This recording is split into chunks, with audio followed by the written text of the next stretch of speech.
পৃথিবীর এই সর্বশ্রেষ্ঠ বিশ্ববিদ্যালয়ে হাজির হতে পেরে বড় গৌরব হচ্ছে আমার। পৃথিবীর সবচেয়ে চমৎকার বিশ্ববিদ্যালয়গুলোর একটির ছাত্র তোমরা। মজার ব্যাপার হলো আমি নিজেই কখনো কলেজ পাস করিনি। আজ আমি আমার জীবনের 3টি গল্প তোমাদেরকে শোনাতে চাই। আহামরি কিছু না, শুধু 3টি গল্প। প্রথম গল্পটা হচ্ছে জীবনটাকে এক সুতোয় বাঁধা নিয়ে। রিড বিশ্ববিদ্যালয়ে ভর্তি হওয়ার মাত্র 6 মাসের মধ্যে আমি পড়াশুনো ছেড়ে দেই। অবশ্য বিশ্ববিদ্যালয়টি পুরোপুরি ছেড়ে যাওয়ার আগে আরও প্রায় বছর দেড়েক সেখানে থেকে গেলাম। আমি কেন পড়ালেখা ছেড়েছিলাম? ঘটনাটির শুরু আসলে আমার জন্মের আগে থেকে। আমার মা ছিলেন বিশ্ববিদ্যালয়ের একটি অবিবাহিত শিক্ষার্থী। আমাকে লালন পালন করার মতো অবস্থা তার ছিল না। তিনি ঠিক করলেন আমাকে কারো কাছে দত্তক দিয়ে দিবেন। মা আমাকে এমন পরিবারে দত্তক দিতে চাইলেন যার বিশ্ববিদ্যালয়ের ডিগ্রি আছে। সেইভাবেই ঠিক হলো এক আইনজীবী পরিবারের সাথে দফা হলো আমাকে দত্তক নেওয়ার। সমস্যা হলো ঠিক আমার জন্মের সময়। শেষ মুহূর্তে সেই আইনজীবী পরিবারের সদস্যরা ভেবে দেখলেন তারা আসলে একটা কন্যা শিশু চান। তখন ওয়াশিং লিস্ট থেকে ফোন গেল আরেক দত্তকদের কাছে। ফোন করে বলল, আমাদের কাছে একটি ছেলে শিশু এসেছে, আপনারা কি তাকে দত্তক নিতে আগ্রহী? ওনারা বলল, হ্যাঁ অবশ্যই। এইভাবেই আমার নতুন বাবা মার কোলে চলে গেলাম আমি। কিন্তু কিছুদিন পর আমার মা বাবা খবর পেলেন এই নতুন বাবা মা কেউ আসলে পড়াশোনা করেনি, কেউ বিশ্ববিদ্যালয়ে যায়নি। কিন্তু সেই কথাটি আমার মা কখনো মেনে নিতে পারেনি। অবশেষে তাকে ঠান্ডা করা হলো এই শর্তে যে একদিন আমাকে অবশ্যই কলেজে পাঠানো হবে। এরপর ঠিক 17 বছর পর সত্যি সত্যি আমি কলেজে পা রাখলাম। কিন্তু বোকার মতো এত খরচে একটা কলেজ বেছে নিলাম যে বেচারি মা বাবা সারা জীবনের সঞ্চয় জলের মতো খরচ হতে লাগলো। এইভাবে 6 মাস চলার পর ভেবে দেখলাম আমি সবটি ভুল করেছি। আমি যে আসলে জীবনে কি করতে চাই সেটাই ভেবে পাচ্ছি না। কলেজের পড়ালেখা বিরাট যন্ত্রণা, এই আপদ বয়ে বেড়ানোর কোনো মানে দেখলাম না। হুট করে সিদ্ধান্ত নিলাম ড্রপ আউট হয়ে যাই। ঠান্ডা মাথায় ভাবতে গেলে নিজেকে বেকুব মনে হওয়ার কথা, কিন্তু আমার কেন যেন অনুভব হলো একদম ঠিক কাজ করেছি। সুতরাং কয়েকদিন পর দেখা গেল আমি মহানন্দে ক্লাস করা ছেড়ে দিয়ে ঘুরে বেড়াচ্ছি ক্যাম্পাসে। কিন্তু যখন যেই ক্লাস ইন্টারেস্টিং লাগে সেখানে ঢুকে ক্লাস করে আসি। ব্যাপারটা কাগজে কলমে খুব সুন্দর শোনাচ্ছে, কিন্তু বাস্তবে সেটা রোমান্টিক ছিল না। যেহেতু আমার রাত্রে ঘুমানোর জন্য কোনো রুম ছিল না, সারাদিন দৌড়াদৌড়ি করে রাতে বন্ধুদের রুমে মেঝেতে মরার মতো ঘুমাই। পকেটে কোনো পয়সা নেই, লজ্জায় কাউকে কিছু বলতেও পারি না। সেই সময় কোকের বোতল কুড়িয়ে ফেরত দিলে 5 সেন্ট করে দেয়। আমি সেই কাজ করে খাওয়ার খরচ জোটানো শুরু দিলাম। এরপর প্রতি রবিবার 7 মাইল হেঁটে হরেকৃষ্ণ মন্দিরে যেতাম। সেখানে ফ্রিতে ভালো ভালো খাবার মিলত। মজার ব্যাপার হলো এত দুঃখ কষ্টর মাঝেও আমার কোনো আফসোস ছিল না। তাই যখন যেটাতে আগ্রহ পাই সেটা নিয়ে লেগে থাকি। ব্যাপারটা যে কত সুদূর প্রবাসী ছিল তার একটা ছোট উদাহরণ আজ তোমাদের সামনে দিব। কলেজে হঠাৎ একবার ক্যালিগ্রাফি কোর্স চালু হলো। ক্যাম্পাসের দেওয়ালে দেওয়ালে ক্যালিগ্রাফি দিয়ে সাজানো। সেটা দেখে আমি বড় মুগ্ধ হলাম। যেহেতু আমার কোনো কাজ নেই, ভর্তি হলাম ক্যালিগ্রাফি কোর্সে। সারাদিন সেটা নিয়ে পড়ে থাকি। সেখানে টাইপোগ্রাফির মতো খুঁটিনাটি বিভিন্ন রকম ফন্ট, কলির ব্যবহার আরও কত কী শিখলাম। কিন্তু বছর 10 পর একটা দারুণ ব্যাপার ঘটল। আমরা যখন প্রথম ম্যাক কম্পিউটার ডিজাইন করছিলাম তখন আমার মনে পড়ল সেই কলেজ জীবনে ক্লাস বাদ দিয়ে শেখা ক্যালিগ্রাফি কোর্সের কথা। দেখা গেল এতদিন পরেও কিছুই ভুলিনি, সব ঠিকঠাক মনে আছে। একবার ভেবে দেখো, আমি যদি সেদিন ড্রপ আউট হয়ে সেই ক্যালিগ্রাফি না শিখতাম তাহলে ম্যাক কম্পিউটারে আগের মতো খটোমটো ডিজাইন থেকে যেত। সুতরাং বলাই যায় আমি সেই দিনের সেই পাগলামিটা না করলে আজ পৃথিবীর কোথাও কম্পিউটারে এমন মন জোড়ানো টাইপোগ্রাফি হয়তো থাকতো না। বন্ধুরা, এটাই হচ্ছে জীবনের আনন্দ।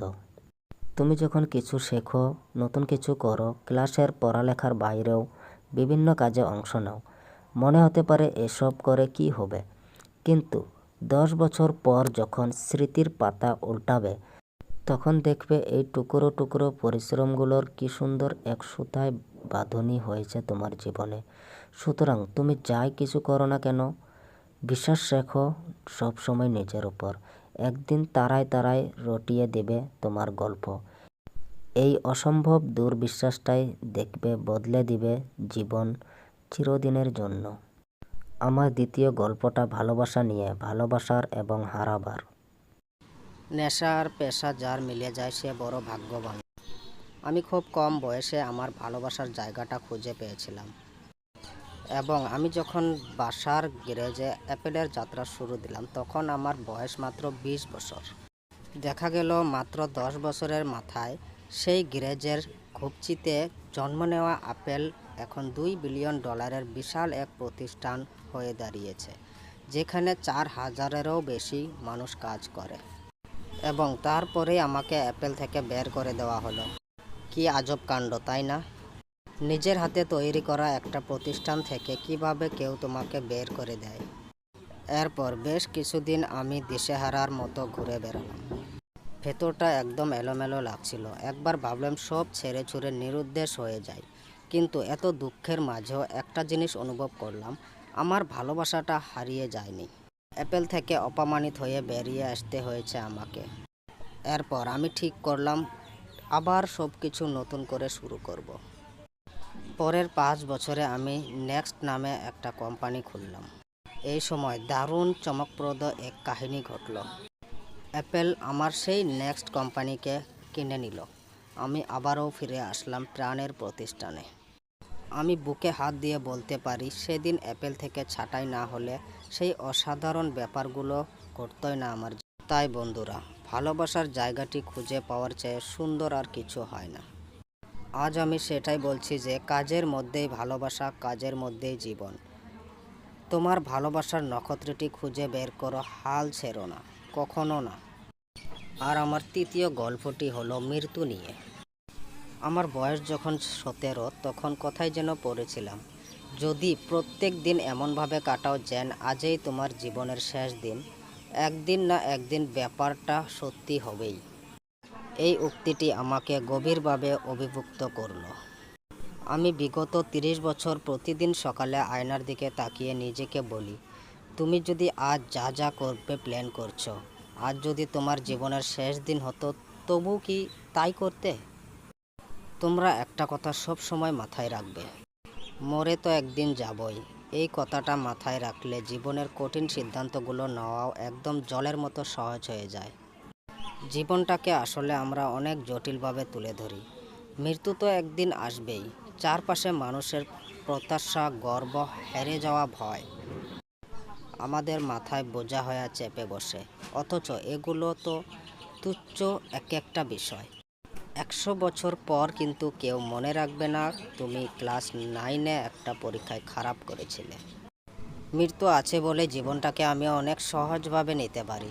পৃথিবীতে এসেছিলাম একদম নগ্ন হয়ে, ফিরেও যেতে হবে তেমনই খালি হাতে।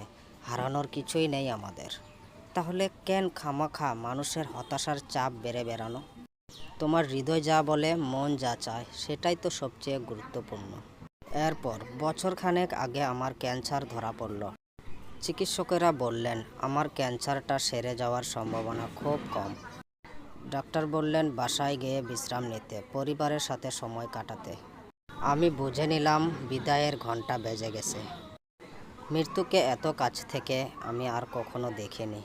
অনিবার্য মৃত্যু আমাকে গ্রাস করতে এসেছিল, অথচ কি অবাক বিস্ময়ে বেঁচে গেলাম আমি। এই অভিজ্ঞতার পর মৃত্যু নিয়ে আমার এক গভীর উপলব্ধি রইল।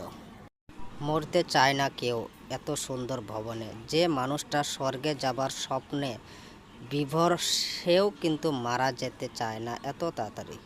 তবু মৃত্যু আমাদের সবার শেষ সময়। আজ পৃথিবী তোমাদের সামনে প্রাণচাঞ্চল্য ভরপুর উজ্জ্বল ভবিষ্যৎ, কিন্তু দেখতে দেখতে একদিন তোমরাও বুড়িয়ে যাবে। প্রকৃতি মুছে দেবে তোমাদের কোলাহল।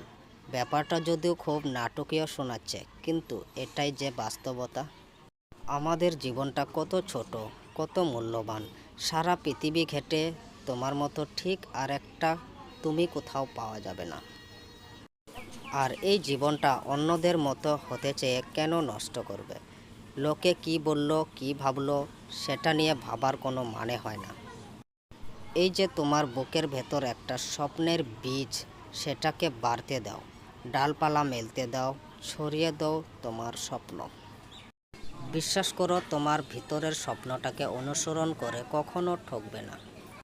সে কিভাবে যেন সবসময় আগে থেকেই জানে আমাদের জন্য কোনটা সবচেয়ে ভালো। সে তোমাকে পথ দেখাবে অন্ধকারে,